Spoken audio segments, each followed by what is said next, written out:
олон янз байдлын энэ төслийг дэмжиж байгаа маа. Тэгээ хэд гурван асуултууд байна.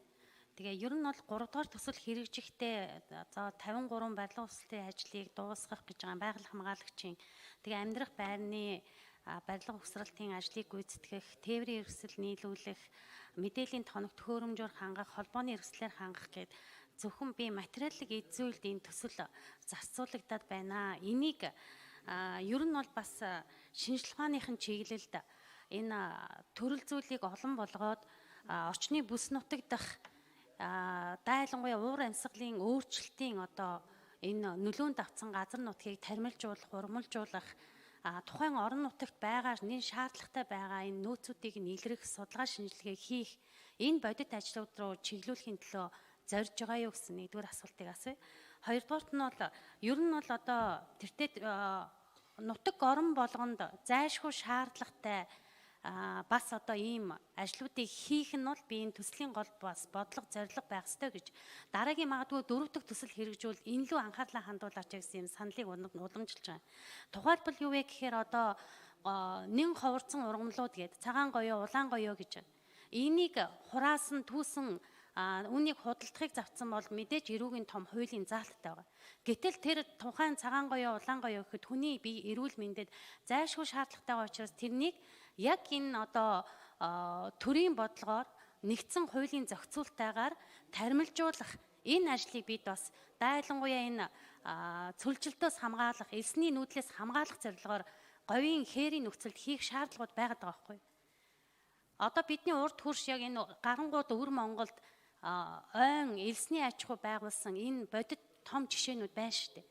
Тэгэхээр иймэрхүү гадны төслүүдийг ийм одоо үйл ажиллагаа руу хэрэгжүүлээд тармилжуулах, ногоон цөл болгох, мод тариалах ийм одоо бүс нутгийн ийм одоо гол онцлог шинж чанар агуулсан ийм төсөл хөтөлбөрүүдийг хэрэгжүүлэх боломжуудын талаар манай байгаль орчны яам ямар бодлого баримталж ажиллаж байгаа вэ? Дараагийн асуудал юу вэ гэхээр мэдээж нэн ховорцсон гэд ургамлын тухай хуулиар эдгээр бүх асуудлууд нь шийдэгдээд ирэнгүүт одоо жилд 50 кг улаан гоёог л түүж хурааж авах зөвшөөрлийг л засгийн газар жилд нэг удаа л олгодог. Гэтэл эрдэмтдийн нөөцийн судалгаагаар үзээд байхад 20 тонныг хүртэл хурааж аваад түүнийгээ бид ахуй амьдралдаа хэрэглэх дүүрэн боломжууд байна шүү дээ. Ингээд хууль нь өөрөө бидний ахуй амьдралтай энэ газар хөрш нөөцийнхөө нөхцөл байдалтай биологийн олон янз байдалтайгаа зохицохгүй байгаа болохоор эдгээр асуудалд юу ямар бодлого чиглэл цаашид баримталж байгаа вэ? За ер нь бол өөрсдийн боломж нөхцлөөрөө хөдөө орон нутагт малчид, тариаланчид, бизнес эрхлэгчид янз бүрийн юм хийж байна. Тухайлбал одоо хармагны навчаар говь дургадаг хармаг гэдэг жимсээр цай амиа гэх мэтлэн эмийн шин чанартай янз бүрийн одоо бараа бүтээгдэхүүнүүдийг хийж байна. Нөгөөдхий чинь хийх гэхээр нөөцийн судалгаа нь тодорхой биш. Лаборатори шинжилүүлэх гэхээр орц ноорм үзүүлэлтүүд нь тодорхой бус. Ингээд юу вэ гэхээр би судалгаа, шинжилгээ, туршилт, орц найрлага гэх мэтлэн лаборатори түүний тоног төхөөрөмж гэсэн энэ иргэдийн орчны бүсдэх энэ орон нутгийн иргэдийн амьдрахад таатай аялал жуулчлалын салбар хөгжих боломжтой энэ салбар чиглэлүүд рүү энэ төсөл хөтөлбөрүүд хэрэгжүүлэх энэ асуудал дээр ямар бодлого баримталж ажиллаж байгаа вэ гэсэн юм асуудал байна. За дараа нь саналаа хэлнэ. За Цэрэнбатаа сайд хариулах уу? Бодлогын асуудал яриулаа асуугаад. За амар зүй гişний асуултанд хариулъя. За материаллык бааз сайжрахын хэрээр бас ашиглагдах техник том төхөөрөмжийн шинжилгэхээр таны хэлээд байгаа тэр орчны бүсийн биологийн олон янз байдлыг хамгаалах чиглэлийн суурь судалгааны дата баазууд нэмэгдэж байгаамаа гэдгийг бас хэлье.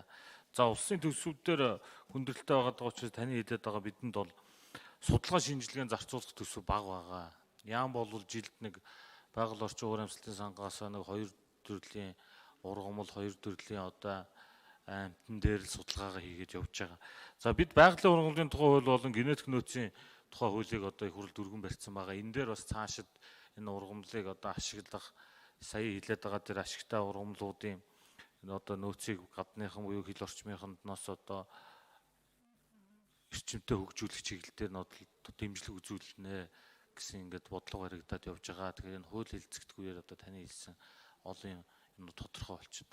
За мөн дараагийн нэг юм бидэнд байгаа хүндрэлтэй юм бол лабораторийн одоо тоног төхөөрөмжийн маань орчин үеийн байдал нь үнэхээр одоо шат шатны лабораториуд төр хүндрэлтэй байгаа. Тусгайлан одоо цаашид түрүүн бас гишүүд маань яригдсан ихтэй сургуулиудыг одоо хөгжүүлэх, кластержуулахад чиглэл дээр бол энэ лабораториудын төрөлжүүлэх юм бол одоо гадны одоо өндөр үнэтэй лаборатори шинжилгээ хийх биш, дотооддоо энийг судалж, шинжилж, харьцуулж, уур амьсгалтын өөрчлөлтөөс болсон нөлөөлөл мөн физик, хим шин чанар дээр нь илүү тодорхой болчихно гэж үзэж байгаа гэдэг л.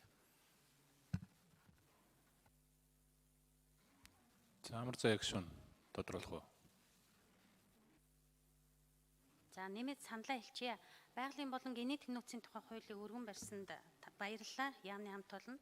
Тэгээ энэ хамгийн чухал асуудал байгаамаа. Энэ хуулиар энэ дайлангуяа биологийн олон янз байдал, түүний төрөл зүйл бид одоо зөвхөн нэг хуульд захирагдаад энэ хөгжүүлж болохгүй олон асуудлуудыг нээлттэй хөгжүүлэх боломж өөрөө энэ дээр байгаад байгаа хгүй. Тэгэхээр энэ дээр илүү бас анхаарах, тэр дундаа таримлжуулах, түүнийг үйлдвэрлэх, экспортод гаргах гэх мэтлэнгээр олон асуудал бидний ахуй амьдралд нэн чухал шаардлагатай байгаа учраас энэ асуудал дээр нэлээд ач холбогдол өгч анхаарч ажилланаа. Би бас энэ саналыг хэлэх гэж байсан. Тэгээ энэ хуулийг өргөн барьсан талархаж байна. За.